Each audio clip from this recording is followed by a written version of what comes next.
Hello everyone, आप देख रहे हैं चैनल अमीन इन्फो। दोस्तों, आज की इस वीडियो में दो बातें हम डिस्कस करेंगे आपकी ऑनलाइन क्लासेस से रिगार्डिंग और एग्ज़ाम से रिगार्डिंग। पहले हम बात करते हैं ऑनलाइन क्लासेस की। काफ़ी सारे बच्चे ऐसे हैं जिनको अभी तक आईडी पासवर्ड रिसीव नहीं हुआ है, खासकर प्रोग्राम के बच्चे। तो मैं आपसे ये कहूँगा कि जो प्रोग्राम कोर्सेज़ के स्टूडेंट हैं उनकी अभी ऑनलाइन क्लासेस स्टार्ट नहीं हुई हैं। प्रोग्राम कोर्सेज़ के जो स्टूडेंट हैं जिनको आईडी पासवर्ड रिसीव भी हो चुका है और उन्होंने अपना अकाउंट भी बना लिया है माइक्रोसॉफ्ट टीम्स ऐप में, तो अकाउंट बनाने का भी उनको कुछ फ़ायदा नहीं नज़र आ रहा है क्योंकि क्लासेस अभी शुरू नहीं हुई हैं। क्लासेस सिर्फ अभी ऑनर्स कोर्सेज़ की स्टार्ट हुई हैं और ऑनर्स के अंदर भी हर सब्जेक्ट की क्लास नहीं हो रही है। कुछ एक या दो सब्जेक्ट की क्लासें उनकी लग रही है और वो भी रोज़ाना नहीं लग रही है, एक एक दिन छोड़ के लग रही है। अच्छा, ऐसे स्टूडेंट जिनको डैशबोर्ड के अंदर भी आईडी पासवर्ड रिसीव नहीं हुआ है, तो दोस्तों देखिए, इसका सॉल्यूशन सिर्फ एसओएल ही निकाल सकता है। ठीक है, एसओएल जब प्रोवाइड करेगा तभी आप उससे लॉगिन कर सकते हो। ठीक है, तो आपको वेट करना पड़ेगा, इसके अलावा कोई और ऑप्शन आपके पास नहीं है। हाँ, इतना ज़रूर कर सकते हो आप कि उनको मेल करो ज़्यादा से ज़्यादा, ताकि उनके ऊपर बर्डन बढ़े और वो जल्द ही इसका कुछ सॉल्यूशन निकालें। मेल आईडी वीडियो के डिस्क्रिप्शन में आपको मिल जाएगी। अच्छा, ऐसे स्टूडेंट जिनको आईडी पासवर्ड रिसीव हुई है और जो पासवर्ड एंटर कर रहे हैं वो एंटर करने के बाद इनकरेक्ट पासवर्ड बता रहा है, तो उनसे भी मैं ये कहूँगा कि वो भी आप मेल करिए एसओएल को, ताकि कुछ सॉल्यूशन वो इस चीज़ का निकाल के दें। ठीक है, और जो नया पासवर्ड जनरेट कर रहे हैं जिनको प्रॉब्लम आ रही है, तो वो ठीक से करिए। पासवर्ड के अंदर हैशटैग और @ दोनों का यूज़ करिए, तो वो प्रॉब्लम रिजॉल्व हो जाएगी। ठीक है, और ऑनलाइन कोर्सेज, ऑनलाइन क्लासेस के लिए इतना ज़्यादा एक्साइटेड मत होइए, जितना हो सके सेल्फ स्टडी पर फोकस करिए। ठीक है, मुझे पता है काफ़ी सारे बच्चों ने अभी तक सेकंड सेमेस्टर का मटेरियल परचेज़ नहीं किया था और फिर आपका लॉकडाउन हो गया, तो दोस्तों उनके पास सिर्फ एक ही ऑप्शन है कि ऑनलाइन पीडीएफ में से पढ़ाई करना। एक और चीज़ मैं आपके साथ डिस्कस करूँगा। देखिए दोस्तों, दिल्ली यूनिवर्सिटी के बहुत सारे एफिलिएटेड कॉलेजेस हैं। हंसराज हो गया, रामजस हो गया, जानकी देवी हो गया, जाकिर हुसैन हो गया, या श्री राम कॉलेज हो गया। दोस्तों, ये जो कॉलेज हैं ये अपने स्टूडेंट को ऑनलाइन स्टडी मटेरियल प्रोवाइड कर रहे हैं। तो आपसे मैं रिक्वेस्ट करूँगा कि रोज़ाना कम से कम 4-5 कॉलेजेस की वेबसाइट रोज़ाना चेक करिए।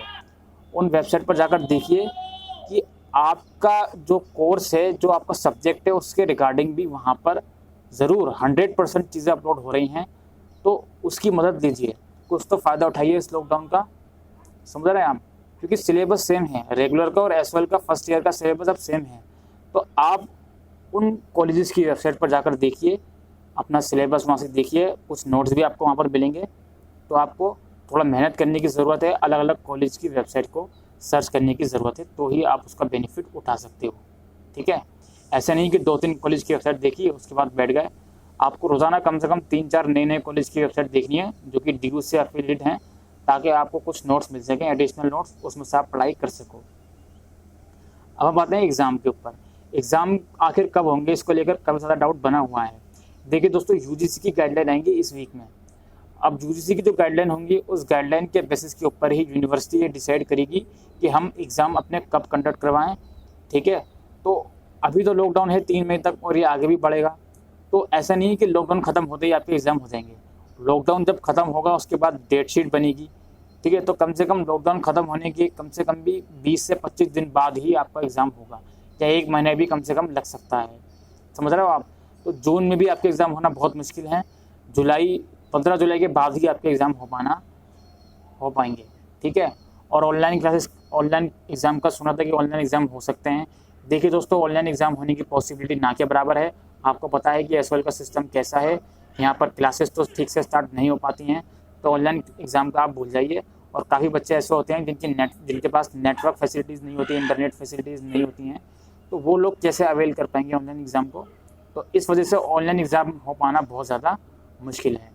ठीक है, तो एग्ज़ाम के रिगार्डिंग जो भी अपडेट होगी आपको हमारे चैनल पर मिलेगी। आप थोड़ा पेशेंस बनाए रखिए, बार बार एक क्वेश्चन मत पूछिए कि एग्ज़ाम कब होंगे, एग्ज़ाम कब होंगे। देखिए दोस्तों, एग्ज़ाम अभी कोई भी नहीं बता सकता कब होंगे। जब तक ये कोविड-19 का सिनेरियो ख़त्म नहीं हो पाता, एग्ज़ाम हो पाना बहुत ही मुश्किल है। ठीक है, और साथ ही साथ दोस्तों, एक और डाउट ये भी निकाल दीजिए दिमाग से कि बिना एग्ज़ाम दिए प्रमोट हो गए आप लोग। कुछ बेसिस तो प्रमोट करने का, ना तो आपके इंटरनल होते हैं, ना तो आपका फर्स्ट सेमेस्टर हुआ है, तो किस बेसिस पर आपको प्रमोट करा जाएगा? समझ रहे हो? अगर प्रमोट कर भी दिया जाएगा तो परसेंटेज क्या दी जाएगी आपको? तो ये तो सोचो कम से कम। तो ये चीज़ दिमाग से हटा दीजिए कि बिना एग्ज़ाम दिए प्रमोट हो जाओगे आप लोग, ठीक है।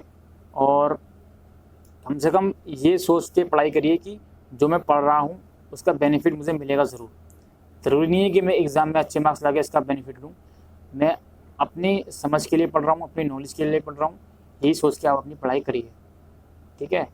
और काफ़ी सारे बच्चे दोस्तों ऐसे होते हैं टेनियर के पीछे ज़्यादा भागते हैं। टेनियर की मैं बात करूँगा इस वीडियो में। अब टेनियर का जो मेन मोटिव होता है वो ये होता है कि पिछले कुछ सालों के अंदर जो क्वेश्चन पेपर है वो किस तरीके से आया है, क्वेश्चन पेपर का ब्लूप्रिंट क्या है, किस चैप्टर में से कौन सा क्वेश्चन बार बार रिपीट हो रहा है, कितने मार्क्स का हो रहा है।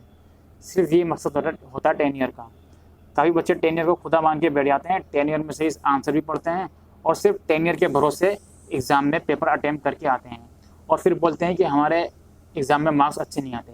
मैं मानता हूँ एसएल की भी बहुत सी गलतियाँ हैं कि वो चेकिंग अच्छी नहीं करते हैं या उनका एग्जामिनेशन ब्रांच सेपरेट नहीं बना हुआ है, डीयू के ब्रांच पे ही वो निर्भर हैं, ये भी एक गलती है एसएल की। लेकिन कुछ हद तक गलती स्टूडेंट की भी है कि वो कंप्लीट फोकस टेनियर पे देते हैं। देखिए दोस्तों, टेनियर पे कंप्लीट फोकस देने की ज़रूरत नहीं है, क्योंकि जो मैक्सिमम उसमें आंसर लिखे हुए होते हैं वो क्वालिटी आंसर नहीं होते। क्वालिटी आंसर लिखने के लिए आपको कोई प्रॉपर बुक आपके पास होनी चाहिए, ठीक है। एक बुक आप परचेज़ करिए कोई भी किसी भी सब्जेक्ट की, तो उस बुक में से कंसेप्ट समझिए।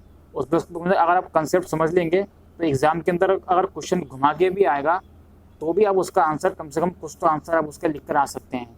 लेकिन टेनियर में अगर वही आंसर आप रट कर जाओगे तो अगर क्वेश्चन की लैंग्वेज किसी और तरीके से आ गई तो आपका वहाँ पर हो जाएगा दिमाग ख़राब, फिर आप उसको आंसर लिखने में काफ़ी ज़्यादा प्रॉब्लम आपको होगी। तो ये मैं आपको राय देना चाहता हूँ कि जो स्टूडेंट के मन में टेनियर को लेकर एक राय बनी हुई है कि टेनियर से पढ़ेंगे हम अच्छे मार्क्स ले आएंगे, तो यार इस माइंडसेट को चेंज करिए। माइंडसेट ऐसा बनाइए कि मुझे ऐसे रिसोर्स में से पढ़ना है, ऐसी बुक में से पढ़ना है जिसको पढ़ के कंसेप्ट क्लियर हो और मार्क्स अच्छे आ सकें, ठीक है। और बुक आप जब परचेज़ करोगे ना तो वो मनी आपका वेस्ट नहीं आता।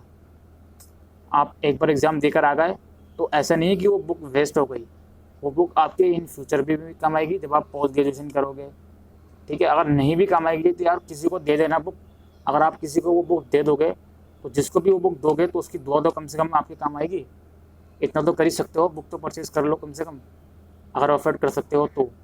हाँ, अगर जो बच्चे नहीं कर सकते बुक एफर्ट तो उनकी बात अलग है, वो टेनियर परचेज़ कर रहे हैं तो उनकी मजबूरी है। लेकिन ऐसे बच्चे जो बुक कम से कम परचेज़ तो कर सकते हैं तो यार कम से कम वो तो परचेज़ करें बुक, ठीक है। तो यही मैं आपको कुछ बात कहना चाहता था काफ़ी टाइम से कि टेनियर के भरोसे मत रहिए। अब परचेज़ कर लिया आपने टेनियर, कोई बात नहीं, नेक्स्ट सेशन में जाओगे, नेक्स्ट सेमेस्टर में जाओगे, नेक्स्ट ईयर में जाओगे तो यार कोशिश ये करना कि अपने इंडिविजुअल सब्जेक्ट की कोई एक अच्छी सी बुक परचेज़ करना, उसी में से पढ़ाई करना, ठीक है। क्योंकि 10 ईयर पढ़ के आप ग्रेजुएशन कंप्लीट कर लोगे, 50% आपके आ गए, पता चला जॉब इंटरव्यू के लिए जा रहा हो, आपको बेसिक क्वेश्चन पूछा आपसे कि अकाउंट्स की ये वाली एंट्री कैसे होती है, आप बता ही नहीं पाते। ये प्रॉब्लम होती है बच्चों के साथ। अगर ये प्रॉब्लम नहीं होगी, अगर कोई अच्छी सी बुक में से कंसेप्ट क्लियर करके आपने ग्रेजुएशन कंप्लीट करी होगी तो फिर चाहे मैटर नहीं करता कि आपके मार्क्स कितने आए हैं, ठीक है। तो ये चीज़ का आप थोड़ा सोचिए, इस चीज़ पर थोड़ा फोकस करिए कि आपको कोई अच्छी सी बुक परचेज़ करनी है, उसी में से अपनी पढ़ाई करनी है, टेनियर के भरोसे आपको नहीं बैठना है, ठीक है। तो ये माइंडसेट अपना चेंज करिए और बाकी एग्ज़ाम का तो हम आपको बता देंगे और पढ़ाई अपनी जारी रखिए। मुझे पता है काफ़ी बच्चे अपना सेकेंड सेमेस्टर का स्टडी मटेरियल कलेक्ट नहीं कर पाते। तो देखिए दोस्तों, आपके पास अभी सिर्फ एक ही ऑप्शन है कि ऑनलाइन PDF में से पढ़िए। दिन में 4-5 घंटे इंस्टाग्राम व्हाट्सएप तो यूज़ करते होगे, उन 4-5 घंटे में से अगर 1-2 घंटे PDF भी पढ़ लोगे तो कोई बुराई नहीं है, कुछ तो दिमाग में घुसेगा ना आपके, कुछ तो फ़ायदा होगा उसका, तो वो काम करिए। क्योंकि उसके अलावा कोई और ऑप्शन अभी आपके पास नहीं है, लॉकडाउन हुआ है, कोई बुक आप मार्केट से जाके परचेज़ नहीं कर सकते हो, ऑनलाइन PDF में से ही आपको मैनेज करना होगा। तो मैनेज करना सीखिए, तभी लाइफ में कुछ आपको मिल पाएगा, ठीक है। तो एग्ज़ाम से रिलेटेड कुछ अपडेट होगी तो हम आपको अगली वीडियो में बता देंगे। फिलहाल के लिए वीडियो में इतना ही, थैंक यू।